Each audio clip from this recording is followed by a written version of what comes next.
much for coming today. I'm a postdoc in Sankararaman's lab, and today I'm presenting work with him and then also Erin, who is a grad student in the lab.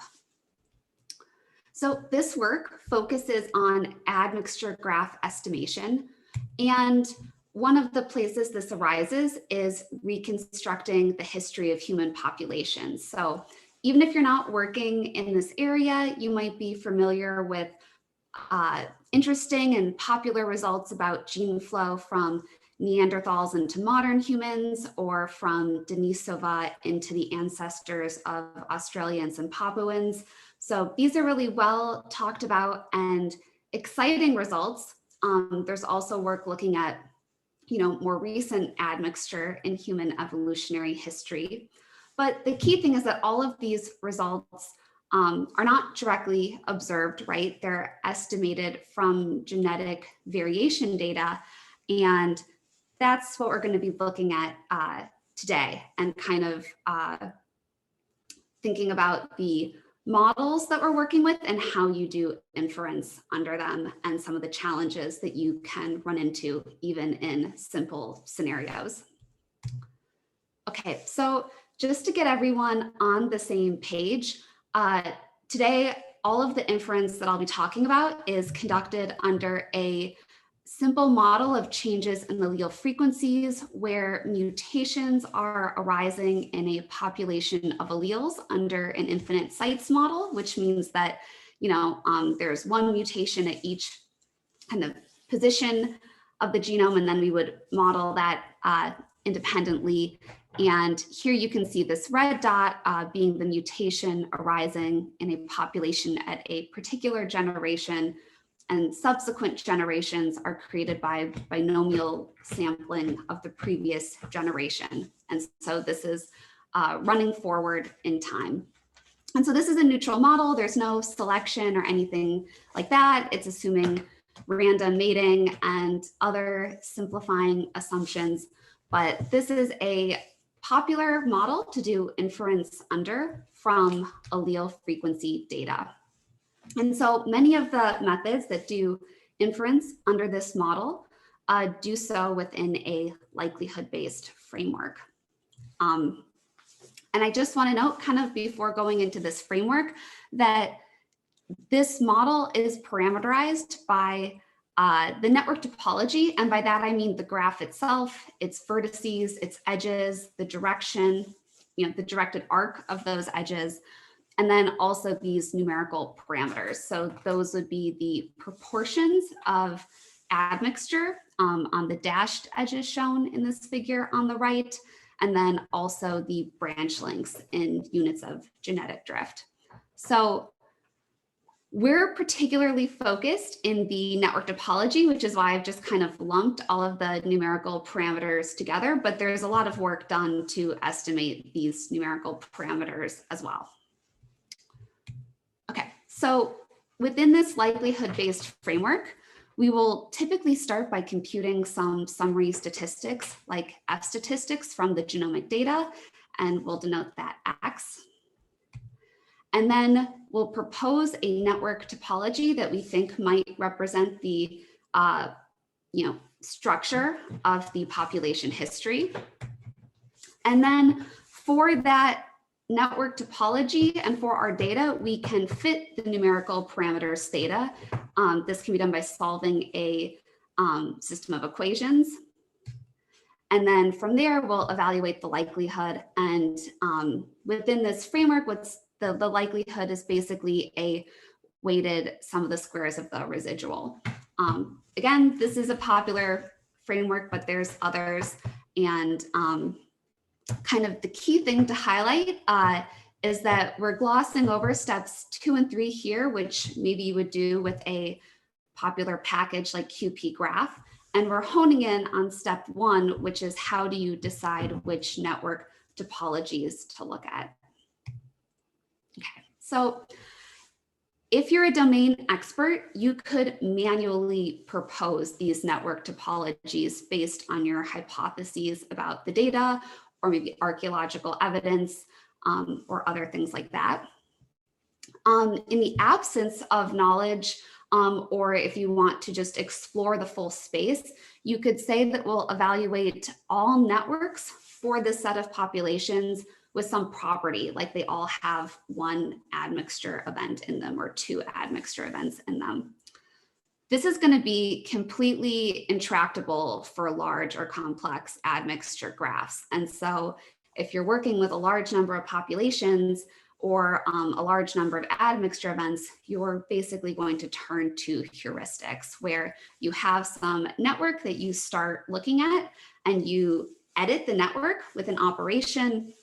And then in a hill climbing approach, you would decide, you would look at whether the resulting network has a higher likelihood. And if it does, you would continue searching from it. So what we want are methods that are going to accurately recover the network topology while being efficient, hence the use of heuristics, and completely automated.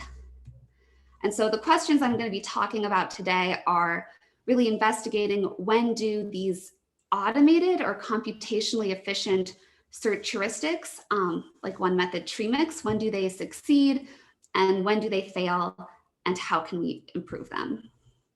Because we know that as we scale up to larger and more complex graphs, we will need to utilize heuristics. Okay, so in order to understand the results, I'm just going to outline the heuristic at the high level for how tree mix works. So it's basically going to start out by estimating a tree on the full set of populations. So this is a directed graph with no admixture in it. And then if you think that there are k admixture events, you're going to loop k times, and you're basically going to search for a way of adding an edge to your current graph so that now there is an admixture event in it. And then you might even do some additional searching from that network to try to find a network of higher likelihood. And at the end, you'll terminate and return your graph. Okay, so now what I'm going to present, which is one of the primary components of this work, is a case study of tree mix's search heuristic where it will fail, even though this is a very simple case with just 5 populations and 1 admixture event. So the case study model is shown on your left. The branch length should be divided by 1,000, just FYI. And our model is going to imply some F statistics, X star. And basically as the amount of data goes to infinity, our estimated F statistics are going to converge to X star, and we can think about what happens in this infinite regime of data. So recall, in step 1, we're going to estimate a tree on the full set of populations. And I'm showing you this tree here. It's the neighbor joining tree, and also it is the maximum likelihood tree, which we found via exhaustive search. So we know that this is the tree that you're going to find if you succeed during this first stage of the algorithm. And the important thing to note here is that this tree in the middle is not contained within the graph on your left, right? So if you deleted the blue edge in the graph on the left, you don't recover this tree in the middle. And if you delete the orange edge, alternatively, you don't recover this tree in the middle. So it's very hard to think about how you would, pick 2 edges in our tree, right, and subdivide them and add an edge between them in such a way that you would recover the admixture graph on the left. So we've already kind of boxed ourselves into a position where we think recovering the true graph from this tree could be challenging. And what happens in the next phase of the algorithm is the maximum likelihood position for adding an edge to this tree identifies E as admix. So now we're basically going to have to start searching for the true graph, from the graph on the right, and see if we can find it via these search operations. Okay, so this is our starting graph. A commonly used search heuristic to apply is a tail move. And what's happening here is we're moving the source of the admixture edge to a new branch. So that source dot is highlighted in blue. And so basically you can apply these tail moves where you're moving the source vertex of different edges into different positions. And we found through brute force that it takes a minimum of 3 tail moves to get from our starting graph to the true admixture graph. So here's 2 more tail moves in this minimal sequence. So now we have identified A as the admixed population, which is correct. And then we could reroute the graph because the position of the root isn't identifiable, and maybe we want to put it at the outgroup because that's our hypothesis about where the root goes. And now we are at our ending graph. Okay, so we can get from our starting graph to the true model admixture graph using 3 tail moves, but would we be able to get there using hill climbing? And the answer is no, because through a brute force analysis, you can show that the starting graph that we're on has the second highest likelihood of all networks on these 5 populations with 1 admixture event. And the true model graph has the highest likelihood. And so basically the only way to get to our ending graph is to traverse through graphs of worse likelihood. And so, and as a side note, one thing I want to point out is how the residuals look. And so we can see that as we would expect, our true model graph is a much better fit for this data. And that's reflected in the likelihood score. Okay, so the key takeaway here is that tree mix, or a heuristic that's using a similar phase of algorithmic steps, is going to get stuck in this local optimum and return the graph where E is admixed. Okay, so this is an interesting example, right? Because it's very simple and we can show that tree mix is going to return the wrong graph here. And the question is, how could we help this heuristic get to the correct graph? Can we reverse engineer some type of search move that would be helpful in this scenario? And what we found is that the starting graph and the ending graph, you can move between them by undirecting the graph. So if you take the starting graph and you remove the root vertex and you undirect the edges, so you get this kind of circular graph in the middle, and then you say that the vertex incident to A is the admixed population, and you place the root back on the edge incident to E. Basically, that will specify the orientation of the graph, and it gets you to the ending graph. So there's this relationship between these 2 graphs if you think about the undirected network. And so an idea would be to incorporate network orientation as part of a search heuristic. I just want to highlight a few key points here. The first is that there's this connection between orientation and which populations are admixed in the graph, provided that you fix the position of the root. So this is actually a theorem that was proven by Huber et al. In 2019. And they were looking at this from a graph theoretic approach. And what we're doing is we're exploiting this result and relationship in the context of a maximum likelihood search. And this is also a really useful result because it allows us to think about the orientation space for an undirected network. So remember, I had talked about the space of all networks with 1 admixture event, on some set of populations. And now we could think about, okay, what if we considered, an undirected network with 1 admixed population? There's all of the ways that are valid orientations of that graph. So if there's 1 admixture event, you could pick each vertex to be the admixed population and try to reorient the graph based on this. And you could generate an orientation space. It's going to be, that space will be, have an upper bound that's linear in the number of vertices. And then you could think about what's the maximum likelihood orientation for that undirected network. So you're still searching a subspace of the space of all networks with one admixture event, but it's going to be smaller than the whole space. Okay, and so that's what leads us to define the maximum likelihood network orientation problem. And so again, given an undirected graph, we're going to seek an orientation to maximize the likelihood. And we conjecture that this problem is NP hard when the number of admixture events is unbounded. The intuition here, right, as I talked about, if there's one admixture event, you're looking, you could specify any vertex in the graph to be admixed.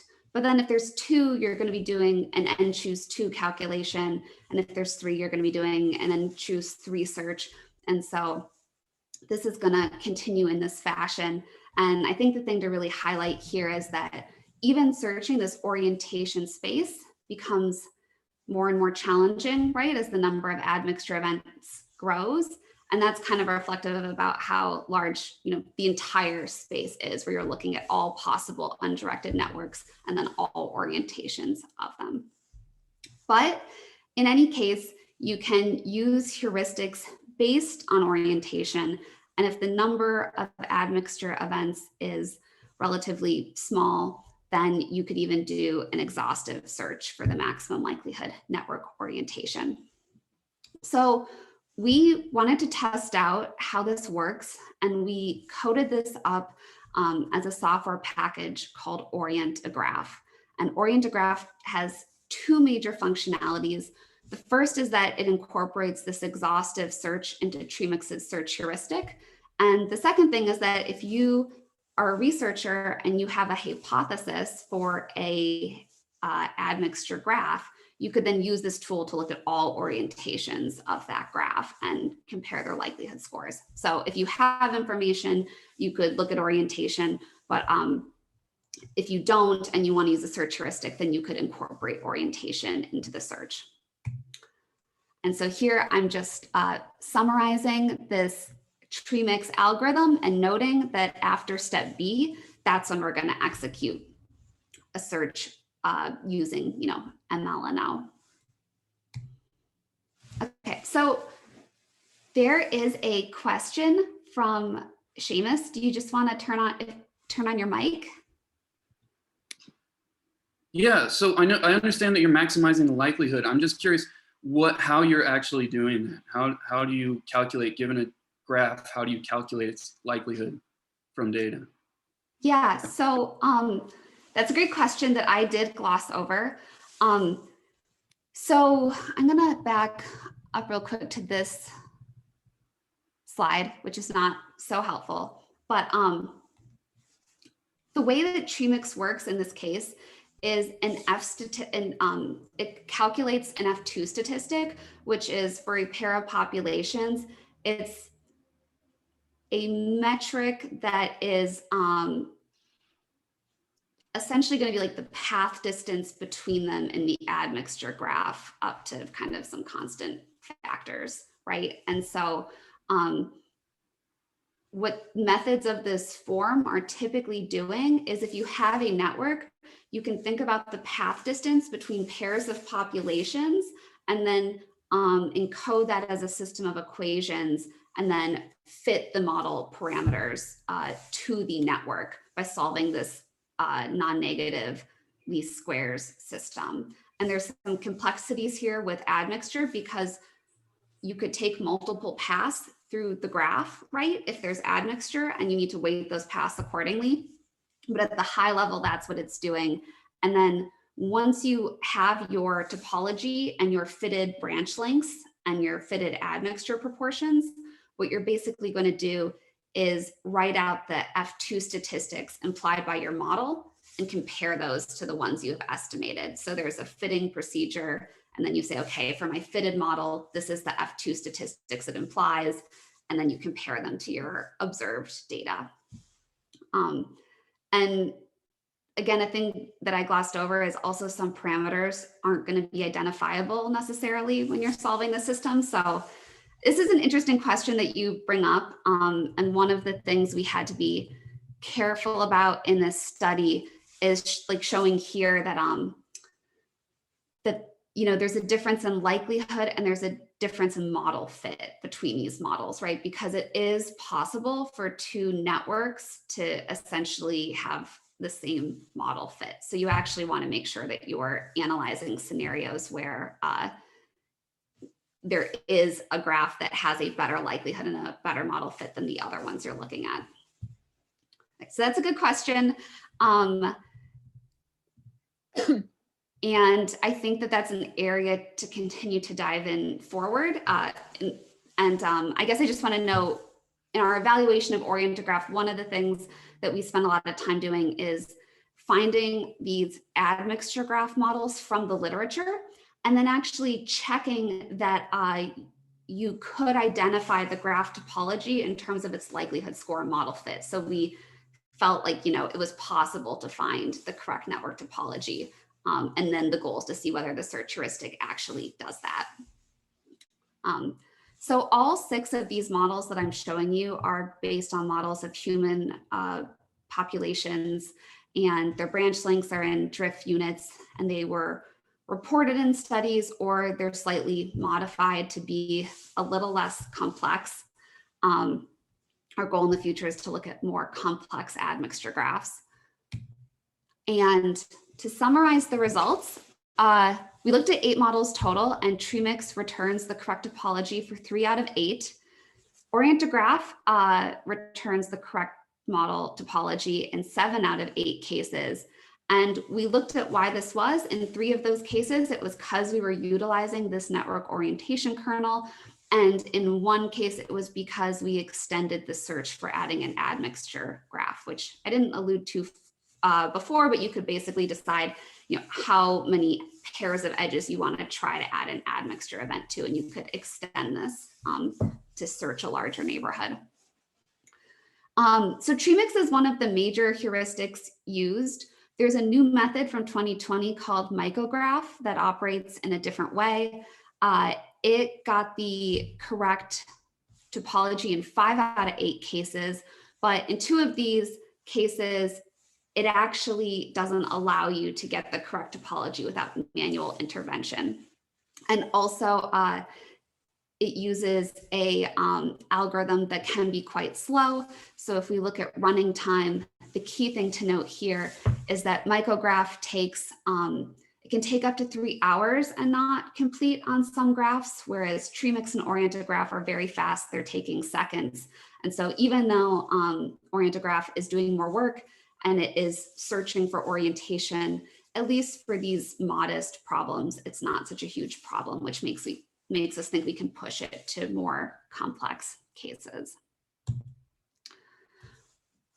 All of the results I've shown you so far have really been based on the models and the F statistics that they would apply. But of course, in real life, you want to simulate data under these models and see that you can replicate these trends. So we did that. Here I'm showing the results of a genome scale simulation study where we're increasing the number of loci in the simulation. And what we're seeing is that the triplet distance of 0 is, means you get the correct graph in this case. And so the gray line at the bottom shows that Orientograph's getting the true graph, TreeMix is getting the incorrect graph.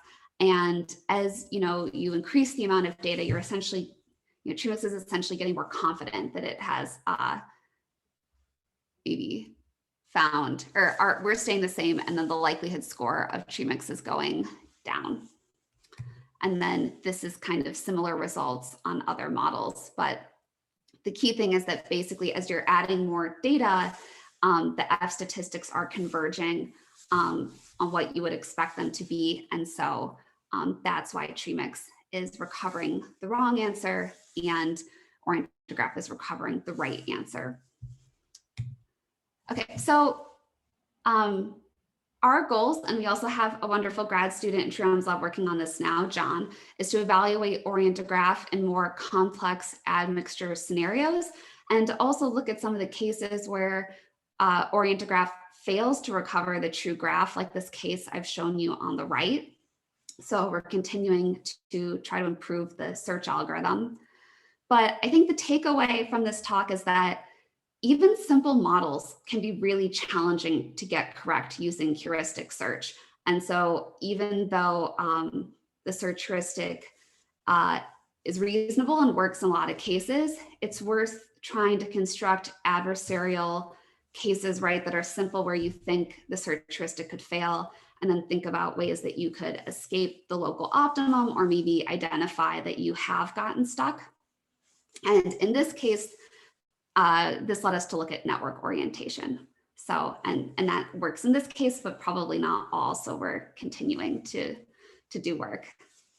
Okay. So with that, I'd just like to once again acknowledge Sriram, my postdoc advisor, and Erin, who did a lot of work. And if you like any of the pictures in this talk, he made a lot of them. So thank Erin.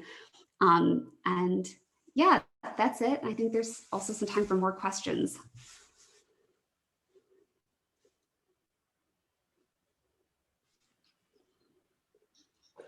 Any question, everyone? Hi, Erin, I just had one more question. I'm interested in how that F2 statistic is calculated. Could you point me toward some literature that gives some like detailed explanation?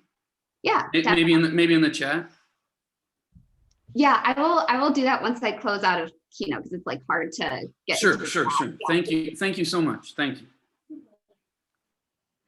I guess I'll just kind of quickly notice people are thinking of questions that, yeah, there's different types of F statistics that people use, and there's different summary statistics. One uses an admixture graphs estimation. So another direction of future work is to kind of look at different methods and see whether orientation is helpful for related methods that are using different types of statistics.